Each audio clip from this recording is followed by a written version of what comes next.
ಸಚಿವ ಜಮೀರ್ಗೆ ನಿಜಕ್ಕೂ ಕೂಡ ಹೈಕಮಾಂಡ್ ಇದನ್ನ ಶಾಕ್ ಅನ್ನ ನೀಡುತ್ತಾ ಅನ್ನುವಂತಹ ವಿಚಾರ ಮುನ್ನೆಲೆಗೆ ಬಂದಿದೆ. ಜಮೀರ್ ಅಹಮದ್ ವಿರುದ್ಧ ಆಕ್ರೋಶ ಭುಗಿಲೆದಿದೆ. ಇದೇ ಕುರಿತಂತೆ ಒಂದು ಬ್ರೇಕಿಂಗ್ ನ ನೋಡೋದಾದ್ರೆ, ದಾವಣಗೆರೆ ಉಪಚುನಾವಣೆ ಪ್ರಚಾರಕ್ಕೆ ಗೈರಾಗಿದ್ದಾರೆ ಜಮೀರ್. ದಾವಣಗೆರೆ ಉಪಚುನಾವಣೆ ಪ್ರಚಾರಕ್ಕೆ ಗೈರಾದ ಹಿನ್ನೆಲೆ ಆಕ್ರೋಶ ಭುಗಿಲೆದಿದೆ. ಅಲ್ಪಸಂಖ್ಯಾತ ಸಮುದಾಯದ ನಾಯಕರಿಂದಲೇ ಹೈಕಮಾಂಡ್ಗೆ ದೂರನ ಕೂಡ ಕೊಡಲಾಗಿದೆ. ಅನಗತ್ಯವಾಗಿ ಪಕ್ಷಕ್ಕೆ ಡ್ಯಾಮೇಜ್ ಅನ್ನ ಮಾಡಿದ್ದಾರೆ. ಜಮೀರ್, ನಜೀರ್ ಅಹಮದ್, ಅಬ್ದುಲ್ ಜಬ್ಬರ್ ವಿರುದ್ಧ ಆಕ್ರೋಶ ವ್ಯಕ್ತವಾಗಿದೆ. ಅನಗತ್ಯವಾಗಿ ಪಕ್ಷಕ್ಕೆ ಡ್ಯಾಮೇಜ್ ಅನ್ನ ಮಾಡಿದ್ದಾರೆ ಅಂತ ಆರೋಪ ಮೂಡಿಬಂದಿರುವಂತದ್ದು. ತೆರೆ ಮರೆಯಲ್ಲಿ ಇಂಡಿಪೆಂಡೆಂಟ್ ಅಭ್ಯರ್ಥಿಗಳಿಗೆ ನೆರವಾಗಿದ್ದಾರೆ ಅನ್ನುವಂತಹ ಆರೋಪ. ಮೂವರು ಮುಸ್ಲಿಂ ನಾಯಕರ ವಿರುದ್ಧವೂ ಕೂಡ ಕ್ರಮ ಆಗಬೇಕು ಅಂತ ಹೇಳಿ ಆರೋಪವನ್ನ ಮಾಡಲಾಗಿದೆ. ರಾಜ್ಯ ಉಸ್ತುವಾರಿ ರಣದೀಪ್ ಸಿಂಗ್ ಸುರ್ಜೇವಾಲಾಗೆ ಕಂಪ್ಲೇಂಟ್ ಹೋಗಿರುವಂತದ್ದು. ಸಚಿವ ಜಮೀರ್ಗೆ ಇದೀಗ ಹೈಕಮಾಂಡ್ ಶಾಕ್ ಅನ್ನ ಕೊಡುತ್ತಾ ಸದ್ಯಕ್ಕೆ ಸಚಿವ ಜಮೀರ್ ಅಹಮದ್ ವಿರುದ್ಧ ಆಕ್ರೋಶ ಭುಗಿಲೆದ್ದಿದೆ. ದಾವಣಗೆರೆ ಉಪಚುನಾವಣೆಗೆ ಗೈರಾಗಿದ್ರು ಅನ್ನುವಂತಹ ವಿಚಾರವಾಗಿ ಹೈಕಮಾಂಡ್ಗೆ ದೂರನ್ನ ಕೂಡ ಕೊಟ್ಟಿರುವಂಥದ್ದು. ರಾಜ್ಯ ಉಸ್ತುವಾರಿ ರಣದೀಪ್ ಸಿಂಗ್ ಸುರ್ಜೇವಾಲಾಗೆ ಕಂಪ್ಲೇಂಟ್ ರವಾನಿಸಲಾಗಿದೆ. ಈ ಕುರಿತಂತೆ ಹೆಚ್ಚಿನ ಡೀಟೇಲ್ಸ್ ಅನ್ನ ಕೊಡೋದಕ್ಕೆ ನಮ್ಮ ಪ್ರತಿನಿಧಿ ಮಾರುತಿ ಅವರು ಡೆಸ್ಕ್ ಲೈವ್ ನಲ್ಲಿ ಜಾಯ್ನ್ ಆಗಿದ್ದಾರೆ. ಎಸ್ ಮಾರುತಿ, ಇವಾಗ ಏನು ಜಮೀರ್ ಅವರ ವಿರುದ್ಧ ಕಂಪ್ಲೇಂಟ್ ಹೈಕಮಾಂಡ್ಗೆ ಹೋಗಿದೆ, ನಿಜಕ್ಕೂ ಕೂಡ ಆಕ್ರೋಶ ಯಾವ ರೀತಿ ಇರುತ್ತೆ, ಜಮೀರ್ ಅವರ ಮೇಲೆ ಕ್ರಮ ಕೈಗೊಳ್ಳುತ್ತಾ ಅಂತ? ಎಸ್ ರಮ್ಯಾ, ಏನು ಕಾಂಗ್ರೆಸ್ನಲ್ಲಿ ಈಗ ಒಂದು ಮಟ್ಟದಲ್ಲಿ ಬದಲಾವಣೆ ಮತ್ತು ಅದೇ ರೀತಿ ಜಮೀರ್ ವಿರುದ್ಧ ಆಕ್ರೋಶಗಳು ಕೇಳಿ ಬರ್ತಾ ಇರೋಂಥದ್ದು.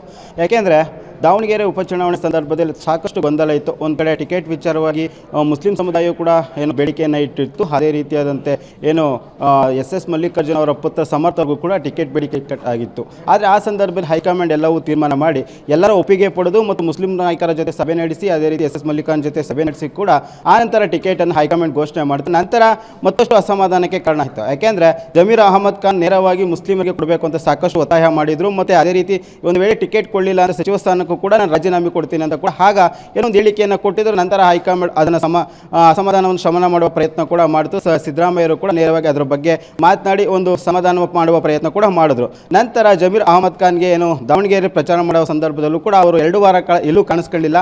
ಆ ನಂತರ ಒತ್ತಾಯದ ಮೇರೆಗೆ ಮತ್ತು ಸಿಎಂ ಸಿದ್ದರಾಮಯ್ಯರು ನೇರವಾಗಿ ಫೋನ್ ಮಾಡಿ ದಾವಣಗೆರೆಯಲ್ಲಿ ಪ್ರಚಾರ ಮಾಡುವಂತೆ ತಿಳಿಸಿದ ನಂತರ ಅವರು ಒಂದು ದಿನದ ಮಟ್ಟಿಗೆ ಮಾತ್ರ ಸುದ್ದಿಗೋಷ್ಠಿ ನಡೆಸಿ ಹೋಗಿರುವಂಥದ್ದು. ಇದು ಅಲ್ಲಿನ ಮುಸ್ಲಿಂ ನಾಯಕರಿಗಾಗ್ಬೋದು ಮತ್ತು ರಾಜ್ಯ ಮುಸ್ಲಿಂ ನಾಯಕರಿಗೂ ಕೂಡ ಒಂದು ರೀತಿಯಾದಂಥ ಅಸಮಾಧಾನಗೊಂಡಿರುವಂಥದ್ದು. ಇನ್ನೊಂದು ಜಮೀರ್ ಅಹಮದ್ ಖಾನ್ ವಿರುದ್ಧ ನೇರವಾಗಿ ಅಂದರೆ ಪರೋಕ್ಷವಾಗಿ ಒಂದು ಆರೋಪ ಕೇಳಿ ಬರ್ತಾ ಇರುವಂಥದ್ದು. ಅಂದರೆ ಪಕ್ಷೇತರ ಅಭ್ಯರ್ಥಿಗೆ ಇವರು ಸಪೋರ್ಟ್ ಮಾಡಿದ್ದಾರೆ ಎಂಬ ಏನು ಒಂದು ರೀತಿಯಾದಂಥ ಆರೋಪ ಕೂಡ ಅವ್ರ ಮೇಲೆ ಕೇಳಿ ಬರ್ತಾ ಇರುವಂಥದ್ದು. ಇದಕ್ಕೆ ಸಂಬಂಧಪಟ್ಟಂತೆ ಈಗಾಗಲೇ ಹೈಕಮಾಂಡ್ ನಾಯಕರು ಕೂಡ ಇಲ್ಲಿನ ಸ್ಥಳೀಯ ನಾಯಕರಾಗಿರ್ಬೋದು ಮತ್ತು ಅದೇ ರೀತಿ ಸಲೀಂ ಅಹಮದ್ ಆಗಿರ್ಬೋದು ಮತ್ತು ರಿಜ್ವಾನ್ ಅಶ್ವಥ್ ಈ ರೀತಿಯದೇ ಸೇರಿದಂತೆ ಅವರು ಕೂಡ ಹೈಕಮಾಂಡ್ ನಾಯಕರಿಗೆ ದೂರು ಕೊಟ್ಟಿದ್ದಾರೆ ಅಂತ ಕೂಡ ಹೇಳಲಾಗ್ತದೆ. ಅಂತಂದರೆ ಸುರ್ಜೇವಾಲಾಗೆ ದೂರು ಕೊಡುವ ಮೂಲಕ ಹೈಕಮಾಂಡ್ಗೆ ದೂರನ್ನು ಕೊಡಿಸಿರುವಂಥದ್ದು. ಅಂದರೆ ಈ ರೀತಿಯಾದಂಥ ಘಟನೆಗಳು ರಾಜ್ಯದಲ್ಲಿ ನಡೆದಿವೆ. ಅಂದರೆ ಬೈ ಎಲೆಕ್ಷನ್ ಸಂದರ್ಭದಲ್ಲಿ ಜಮೀರ್ ಅಹಮದ್ ಖಾನ್ ಪ್ರಚಾರದಲ್ಲಿ ಭಾಗಿಯಾಗಿಲ್ಲ.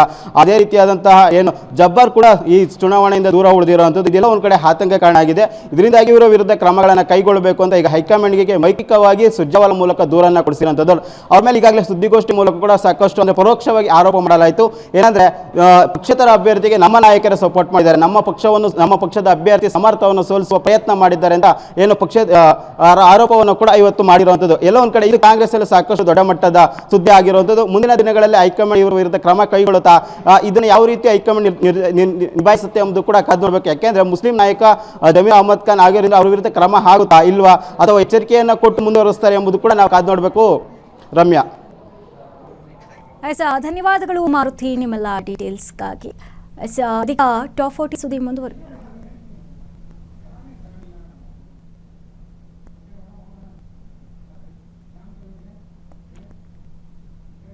ಕ್ಷಣದ ಸುದ್ದಿಗಳಿಗಾಗಿ ಫ್ರೀಡಂ ಟಿವಿ ಸಬ್ಸ್ಕ್ರೈಬ್ ಮಾಡಿ, ಲೈಕ್ ಮಾಡಿ ಹಾಗೂ ಫಾಲೋ ಮಾಡಿ. ಹೊಸ ಸುದ್ದಿಗಳ ನೋಟಿಫಿಕೇಶನ್ಗಾಗಿ ಬೆಲ್ ಐಕಾನ್ ಮೇಲೆ ಕ್ಲಿಕ್ ಮಾಡಿ.